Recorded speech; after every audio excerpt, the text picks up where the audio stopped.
या बातमीचे प्रायोजक हॉटेल आईना. चविष्ट आणि लज्जतदार बिर्याणीचा खास ऑफर. चिकन बिर्याणी फक्त 100 रुपये. अक्कलकोट, शाहे शफी दर्गासमोर, सोलापूर. सोलापूर शहरात रंगपंचमीचा उत्सव साजरा होत असतानाच एका 17 वर्षीय मुलाचा पाण्यात बुडून मृत्यू झाल्याची घटना घडली आहे. सोलापूरच्या हिपरगा तलाव परिसरात ही दुर्दैवी घटना घडली.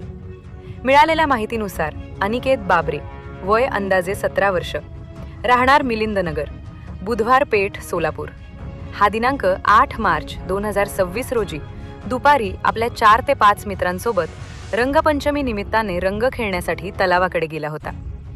मात्र तो घरी परतला नाही. अनिकेतच्या नातेवाईकांना याची माहिती मिळताच त्यांनी घटनास्थळी धाव घेतली.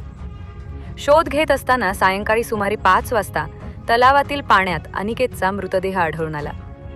घटनास्थळावरून मृतदेह तात्काळ श्री मार्कंडेय सहकारी रुग्णालयात दाखल करण्यात आला.